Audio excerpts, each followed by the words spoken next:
His new book's been out for months, been at the top of the bestseller charts in the Fed.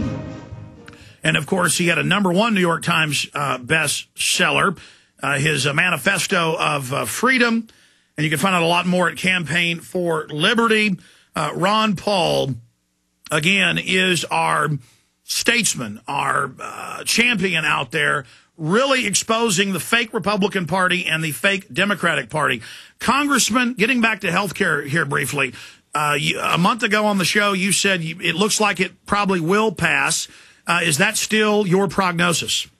Yes, but I don't think anybody knows what will be in it. I don't think it will be everything that Obama wanted, and I wouldn't put a whole lot of money on exactly what's going to happen because, the right to life people in the House are very, very determined. And the Democrats, Bart Stupak said he's going to stick to his guns, so maybe something good will come of all that.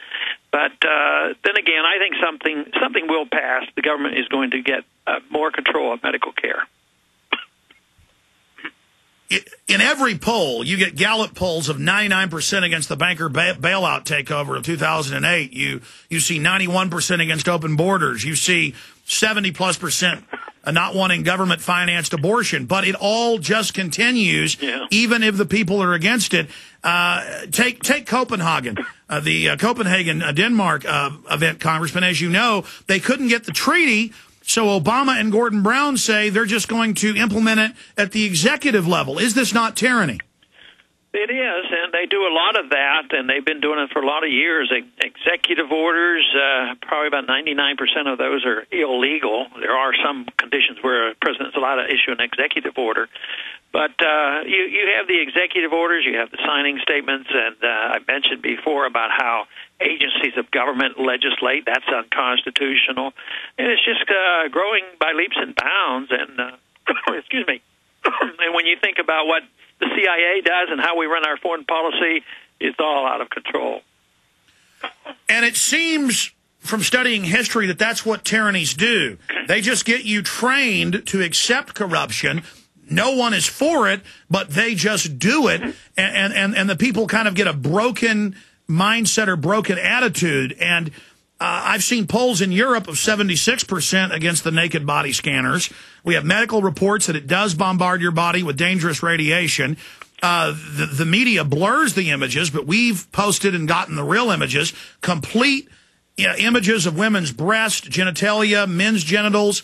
This is a literal recording of your naked body. England has to change their law, The Guardian reports, because it is child pornography under their laws. I mean, who would imagine Stalin putting people through naked body scanners? Congressman, can you speak to that, A, and B? Could you sponsor a bill to have Congress get control of the TSA and not let them put in these machines, and we have Chertoff making money off the company that got the government contracts? I mean, this is just incredible conflicts of interest. We've already had a vote in the House on this to ban these scanners, and it passed in the House. So that represented what the people were saying. That was several months ago. But it's almost like this is the reaction to it. We need to prove that we need these machines, and they have this incident come up. I think the people back then said one thing, but now they're using the tactic. You were wondering why do the people, go along, and even though it seems like they're opposed to it, I think the reason the people finally go along, even though their numbers are against it, is because of fear. I mean, the government knows how to build up fear, fear of the financial collapse of the system. Oh, yeah, that's why we have to bail everybody out. Fear that Osama bin Laden is on the verge of having a nuclear weapon and Saddam Hussein is going to bomb Washington, D.C. It's always fear, fear, fear, and then the people get frightened, and then they sacrifice their liberties, and it's a continuous process. So it's a hard thing to combat, but hopefully we'll be able to do it. So carbon dioxide is going to kill us. We've got to have a world government and a world tax to save us. The swine flu is going to kill us. It's killed right around 11% so far, according to the Associated Press, what the regular seasonal flu does. But we've got to have those forced inoculations in New York and Massachusetts. That failed. It does seem that their selling of fear, though, is having less and less effect, and that people are starting to get wise to it. Yeah, this the great thing has happened is the loss of credibility of government.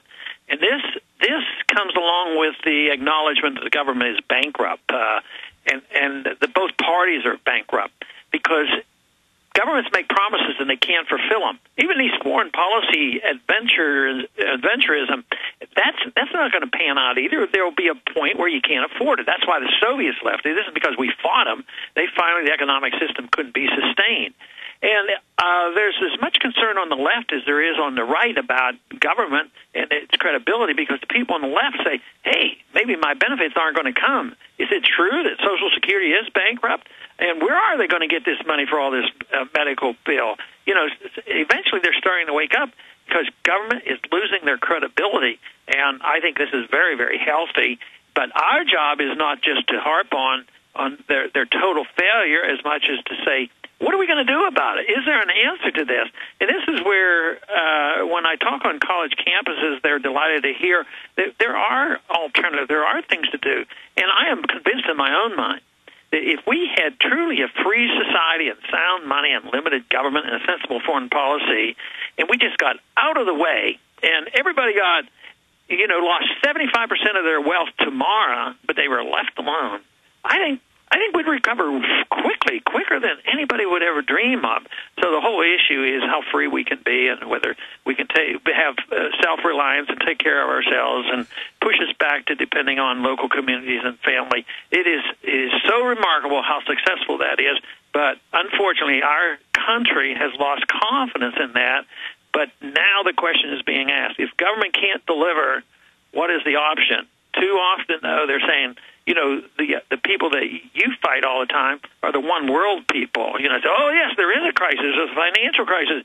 That means we need a single central bank for the whole world. But the other option is maybe introducing the notion of gold and silver coinage here in the United States, like the Constitution mandates. Congressman, a few minutes ago, you alluded to the fact that they couldn't get their multi-billion-dollar airport scanners in. People were refusing en masse. And so magically, Christmas Day, I heard on the radio about the underwear bomber. And then I talked to eyewitnesses. They didn't hear an explosion. They saw another man on board the flight. They saw a man lead the underwear bomber onto the flight in Amsterdam. They had body scanners in Amsterdam. He bypassed security. The underwear bomber's father said he was training in Yemen, but he wasn't put on the watch list. On and on and on. And you talk about letting this happen or how convenient that this came along. Even Rush Limbaugh now admits there's a global government forming, and he admits that the government wants to wreck society so that we all become dependent on them. So the good news is mainline conservatives are now finally having to admit what you've been talking about for 20, 30 years, what I've been talking about for 14 years. But can you speak to creating crises or using existing crises or letting terrorists hit us? Gulf of Tonkin was staged, never happened. 53 overthrowing Iran by funding radical Muslims to attack the government. I mean, we know who has the motive in all of this. And within minutes of the underwear bombing report Sunday, It came on Fox News Radio. I was listening with my family on Christmas, and they said, don't worry, the scanners are going in next month. I mean, you talk about perfect timing.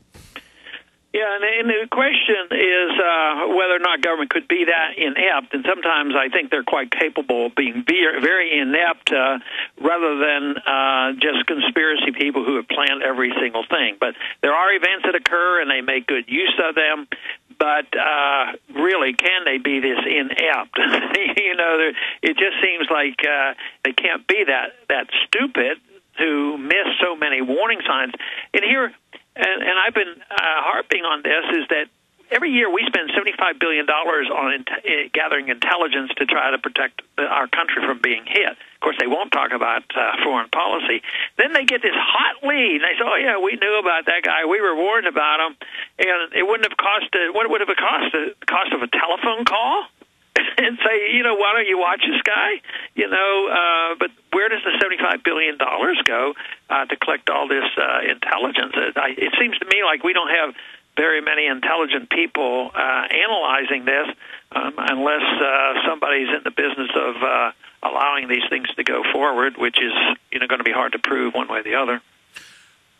Well, my issue is this. Let's say there's real terrorists that blow up a few airlines every year. I would rather, and I've seen the polls, so would everybody else, walk right onto those planes and have the chance that that's going to happen. I mean, I get on the highway every day. That's the #1 cause of death. I take my children down the highway at 70 miles an hour with big 18-wheelers right beside me. I routinely, yesterday, drove past an overturned 18-wheeler that was a fatality. I mean, do I suddenly start chewing my fingernails and say, naked body scan me? Yeah, well, record my naked children in the body scanner? I mean, it's ridiculous. That may be logical, but it won't pass politically to take that. They would consider this that you're not really concerned. But